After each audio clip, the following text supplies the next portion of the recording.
पटना में कारोबारी के घर से 1 करोड़ की लूट, हथियार के बल पर बनाया बंधक। राजधानी में लूट के बाद घटना स्थल पर पूर्वी घटना के एसपी डॉक्टर रामदास सहित अगमकुआं थाना पुलिस और डॉग स्क्वाड की टीम पहुंची। मौके पर पूरी घटना की पड़ताल करने के बाद पुलिस अपराधियों की पहचान करने में जुटी हुई है। बिहार की राजधानी पटना से घर में घुसकर 1 करोड़ की लूट की बड़ी खबर सामने आई है। इस वारदात से बेलगाम को हो चुके अपराधियों ने पुलिस प्रशासन को तगड़ी चुनौती दी है। अपराधियों ने पुलिस प्रशासन के चुस्त दावे की पोल खोलते हुए करीब 1 करोड़ रुपए की लूट की है। अपराधियों ने इस राजधानी में श्री राम नवमी को लेकर पुलिस बेहतर सुरक्षा व्यवस्था करने में लगी हुई है। फिलहाल पूरे मामले की जांच चल रही है। दरअसल राजधानी के अगमकुआं इलाके में अपराधियों ने सरेआम घर में घुसकर लूट की बड़ी वारदात को अंजाम दिया है। पहले पार्टी तोड़ी और अब घर तोड़ रहे हैं। बड़ी मां से मिलकर चिराग ने चाचा पशुपति पर लगाया आरोप। केंद्रीय मंत्री चिराग पासवान ने अपने चाचा पशुपति कुमार पारस और चाची पर अपने परिवार को अपमानित करने और संपत्ति हड़पने का आरोप लगाया है।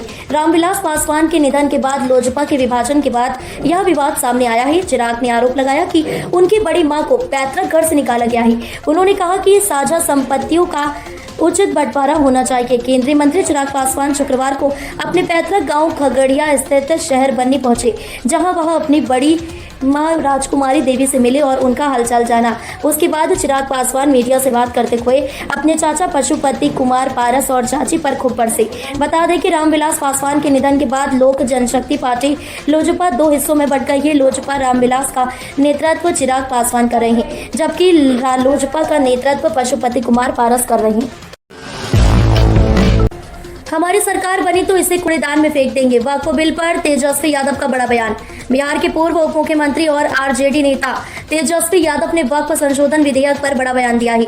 उन्होंने कहा कि अगर बिहार में उनकी सरकार बनी तो वे इस बिल को कूड़ेदान में फेंक देंगे। तेजस्वी यादव ने कहा कि असली निशाना सिर्फ मुसलमान ही नहीं बल्कि दलित और पिछड़े भी हैं। बिहार के पूर्व उप मुख्यमंत्री और राष्ट्रीय जनता दल आरजेडी नेता तेजस्वी यादव ने शनिवार को वक्फ संशोधन विधेयक पर बड़ा बयान दिया है।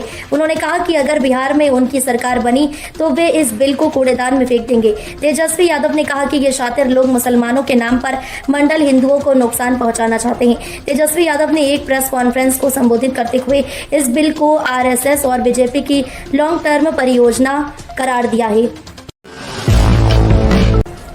डीजे बजाने से रोका तो भड़के जीजा साले, पीट पीट कर ले ली पूर्व मुखिया की जान।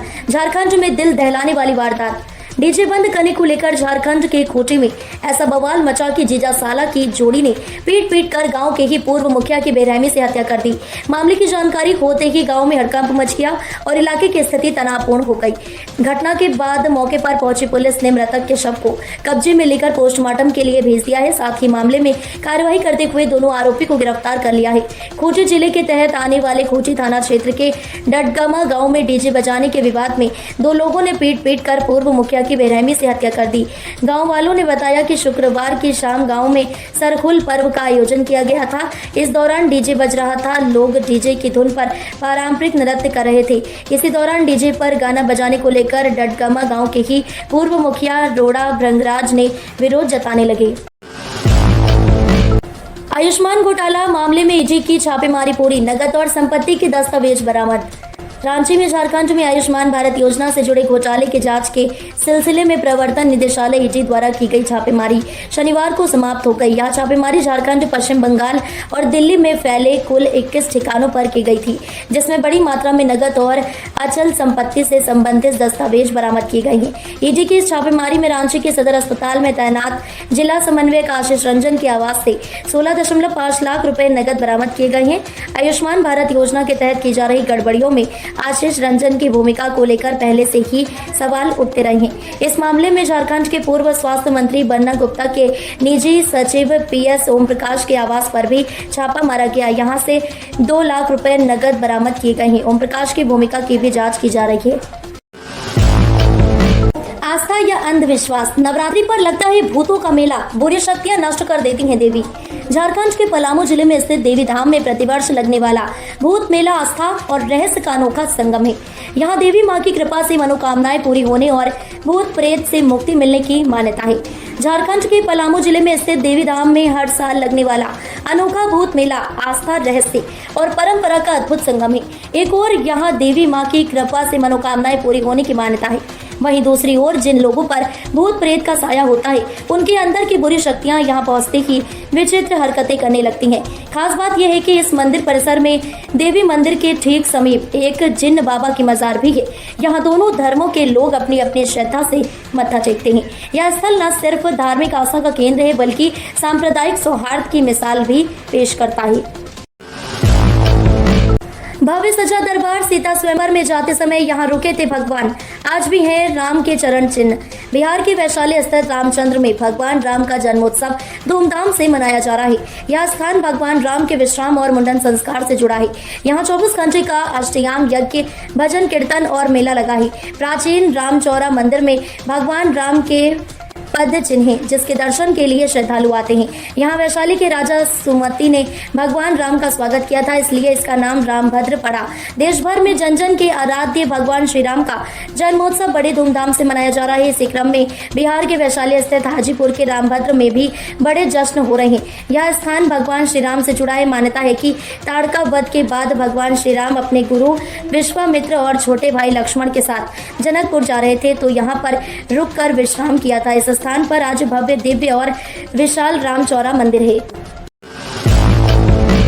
झारखंड के लोगों को बड़ा झटका, घटाई गई पीएम आवास योजना की राशि।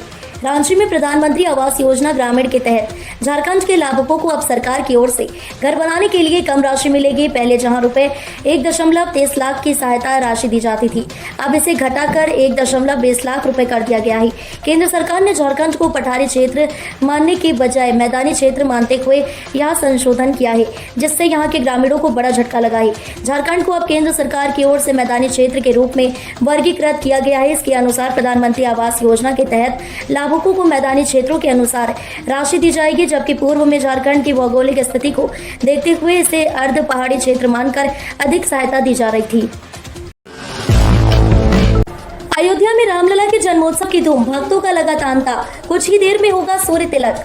अपने आराध्य प्रभु श्री राम के जन्मोत्सव के उल्लास में रामनगरी डूब चुकी है। उत्सव में सहभागी बनने को दूर दूर से बड़ी संख्या में श्रद्धालु पहुंच रहे हैं। पूरी नगरी राम जन्म के आहत में निमग्न है।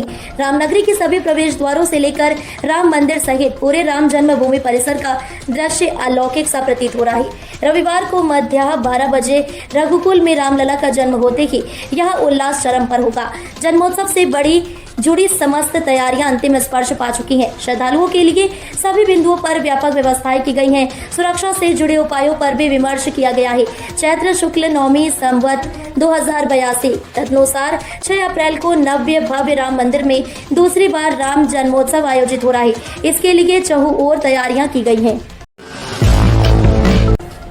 संजू सैमसन ने आईपीएल में रचा नया कीर्तिमान। राजस्थान रॉयल्स ने पंजाब किंग्स को हराकर बदला इतिहास। Mullanpur Indian premiere league IPL 2025 के 18वें मुकाबले में राजस्थान रॉयल्स ने शनिवार को पंजाब किंग्स को 50 रन से हराकर एक नया इतिहास रच दिया। इस जीत के साथ संजू सैमसन ने अपनी कप्तानी में एक और बड़ा कीर्तिमान जोड़ लिया है। राजस्थान रॉयल्स ने पहली बल्लेबाजी करते हुए 20 ओवर में 4 विकेट पर 205 रन बनाए। टीम के बल्लेबाजों ने शानदार प्रदर्शन किया और पंजाब के गेंदबाजों को पूरी तरह बैकफुट पर रखा। इसके जवाब में पंजाब किंग्स की टीम निर्धारित 20 ओवरों में 9 विकेट पर 155 रन ही बना सकी। इस तरह राजस्थान रॉयल्स ने मुकाबला 50 रन के बड़े अंतर से जीत लिया।